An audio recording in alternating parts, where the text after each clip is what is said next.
Hello family and friends, welcome back to another video. In this video we'll be playing Infinite Flight Simulator, and I'll be teaching you how to start the plane, push back, and taxi to the runway. So without further ado, I hope you enjoy.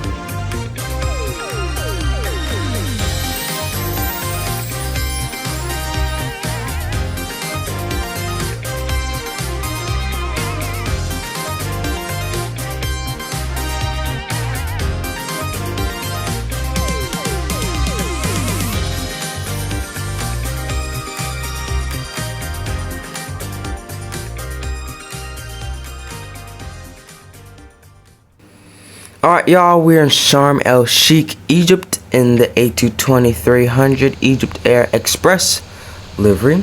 And yeah, let's go ahead and start up this plane. First things first, you want to go ahead and press the Systems tab.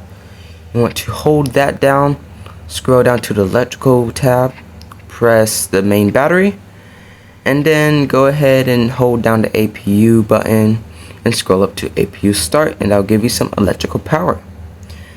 Now the other options, you turn on the lights every time you have electrical power. Passengers, go ahead and put the seatbelt sign, no smoking sign. This is completely optional. The nav lights is just for realism. It's just very nice to have. The actions over here is optional too. Captain table, first officer table. Now the actions come with the plane. For example, the 777, you have the window wipers. The A380, I believe you have the captain table, the first officer table, and can open up both of the windows, which is a very nice feature. And yeah, we just started this plane up. Now you will turn off the APU once you have engine power, because the engine provides electrical power, and so there's no need for the APU. The APU is only for the ground. So ground services, this is all completely optional, by the way, just for like extra realism if you want. Catering, cargo, ground power does not affect the plane in no way. For you adjust your cargo, your fuel right here, your passengers right here, your front cargo right here, front cargo, back cargo, and everything. But just do not go past max takeoff weight, because that is horrible. It makes you heavy. Max landing weight, that is okay, but MTO, that's not okay. Your plane will not be fuel efficient at all. You'll be heavy, you'll be sluggish, just no good. So go ahead and disconnect the passenger, air stairs, cargo, ground power. Now the passenger air stairs, now this depends on where you're parking, so you may get the terminal or the air stairs. Right now we're in Sharm el Sheikh. There is no terminal here, so I think the bus will just have to drop off the passengers and they'll just board the plane from the stairs. That's pretty good. Now we are ready for pushback. You want to go ahead and hold this down, scroll down to pushback.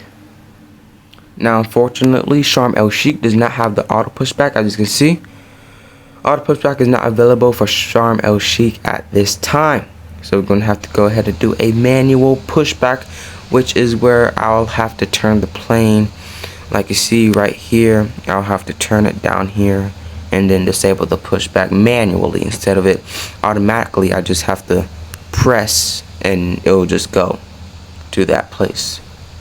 It'll push and pull. Let's go ahead and attach the tug, disable the parking brakes. Make sure to always do that. We'll go ahead and turn on the beacon lights because we're finna start up the engines. Enable the push, and we'll go ahead and start engine number 2. Now you want to start the engine that is adjacent to the side of where the passengers are coming from. So say for instance the terminal is on the left, you want to start the engine to the right. And if the terminal is on the right, which almost never happens, you'll start the engine to the left. Alright, so let's go ahead and use our rudder. Remember, we have to do this manually. Make sure to change this to ground speed to give you your true speed on the ground. You want to change the airspeed once you're getting ready to take off. Only when you're getting ready to take off, because airspeed does not show you your real speed when you're on the ground. So yeah, we'll go ahead and push back here, and then we'll stop. Alright, I think this is a good place to stop. We'll be doing a real life technique, which is the one engine taxi, which basically just preserves the fuel. You taxi on one engine, then when you get close to the runway, you'll just start up the second engine, it'll be off to go. We'll go ahead and start the takeoff flaps. You can either start it once you're near or holding short. It doesn't really matter when you start it. But yeah, the autopilot is very important. You should start that right now. What altitude you want to go. So let's say for instance it's 22,000 feet, and we'll just keep that. Now the vertical speed depends on your angle of attack. When you're like taking off, it'll automatically adjust itself, but you would have to do manual input once you're taking off. You cannot do that right now because it would not, it wouldn't matter. It wouldn't matter. It will just adjust to the vertical speed that you're already at. So yeah, we'll go ahead and taxi to runway O for our left. At least that's, I think how they say 4 is forward. Still learning the aviation terms. But yeah, if you were in an online server, you want to go to Unicom, and Unicom is only if there's no ATC. With the ATC, you just request pushback and request taxi. They'll give you taxi instructions, and it'll be this purple line, say like taxi via Bravo 1, hold short, Alpha 5, or whatever. It'll show you where to go, where to turn left, where to turn right, where to go straight, and where to hold at. The ATC will figure it out. But if there's no ATC, you just go to Unicom and send your traffic advisories, like send where you're going, like taxiing to runway 04 left, Egypt Air 998. No ATC, you would just, you know, communicate with the pilots basically. I'm still learning this aviation stuff, but yeah. Alright, let's go.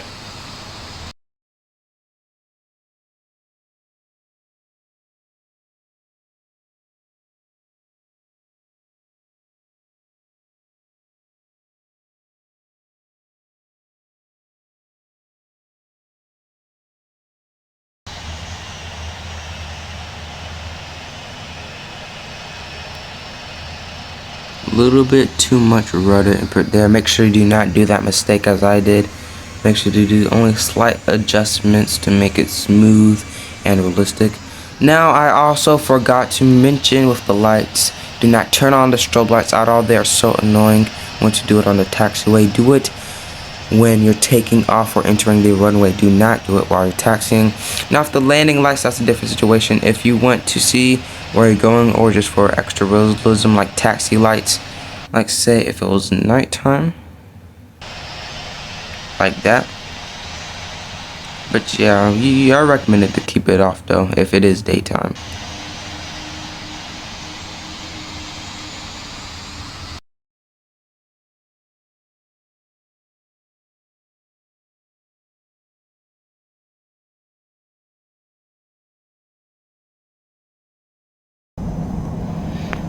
Alright, now since we're getting close to the runway, we'll go ahead and pick takeoff configurations. So for this plane, or any plane really, I recommend trim to 15. Now if maybe the bigger planes like the A380 or the 747, maybe 20% trim. You do not want too much trim, or else you'll take off way too early, and then you'll stall out, and that is not good. Alright, I recommend to taxi through the third person view, but that is the best view for turning. Now for straightaways, yes, you can do the first person, but the third person is always the best. Oh, and I did forget to start the other engine. Oh no, we're so close to the runway. Yeah, you do not want to do this in a public server, or else the ATC, you'll be holding up all the traffic if you did not start the second engine.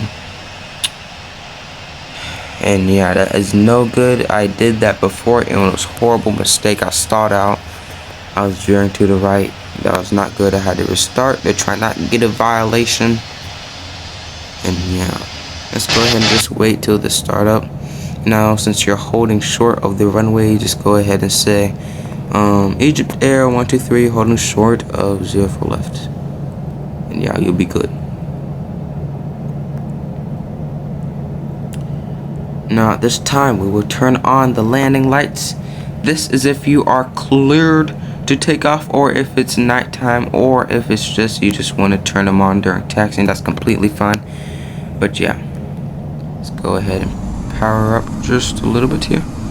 We'll go ahead and turn on the strobe since we are entering the runway. We'll also send traffic advisories such as Sharm el Sheikh. Let's take Cairo International using runway 04 left. You would not say your call sign in the Unicom.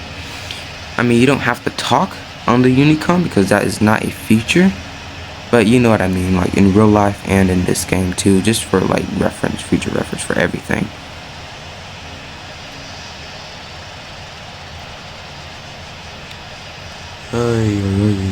Alright.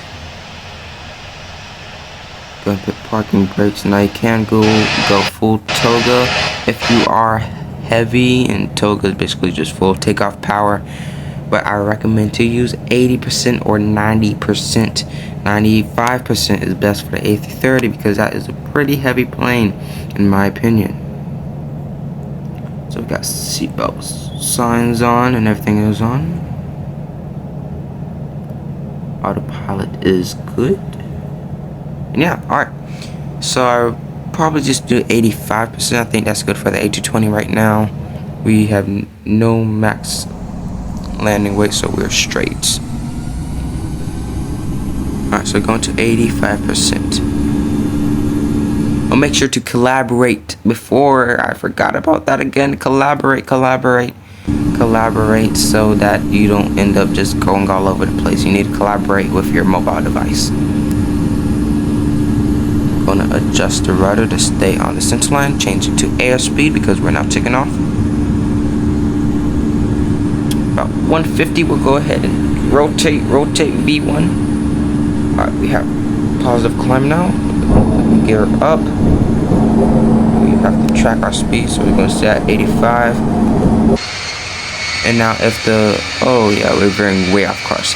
If the ACC is telling you to maintain runway heading until like 2,000 feet, you maintain the runway heading, which I have failed to do so. Oh my goodness.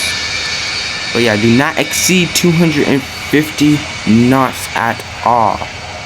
Okay, below 10,000 feet, you only go to about maybe 310 once you're past that, and you know, entering the cruise altitude and climbing after 10,000 feet. So yeah, just I don't really care right now. Just go to 250. But yeah, you will hold your takeoff power until you reach that speed and then turn on the autopilot. You guys can see right here.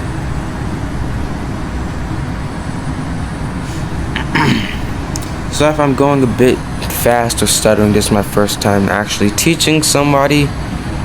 Tutorial actually. I just usually do videos about, you know, fighting and stuff, but not tutorials.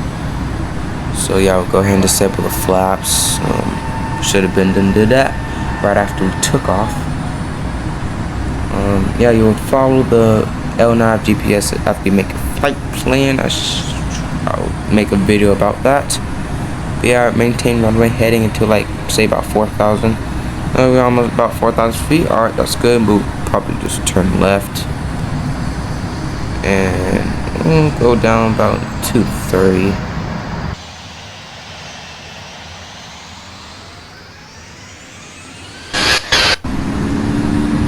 And yeah, basically after that you're all straight. Just follow the L nav and, you know, cruise and then land and you're good. Alright, so I'll make a video on how to land, how to make a flight plan in the sim brief, how to make a flight plan in the Infinite Flight Simulator, and that's really all. And yeah, oh yeah, and how to follow the localizer, how to talk to ATC and all that, and all this and all that, all this. I'm still trying to get the expert level. I'm in the training level right now, so I'm grade 2, trying to reach grade 3, but you have to do 100 landings. I already got everything right. I'm just like at 60 landings, bro. I have to do 100 freaking landings. It's too much. But yeah, I hope you did enjoy today's video. As I said again, I am sorry if I didn't stutter or didn't, teach that well, but I hope you learned something though. But yeah, that's it, friends. Thank you for watching. If you did enjoy, and if you do want to watch more, make sure you like, subscribe, so that you can tune in to our new videos coming out. We're gonna be doing some seafood, some Roblox, and perhaps some Minecraft. Have to see about that. But yeah. Anyway, guys, see you later. Bye.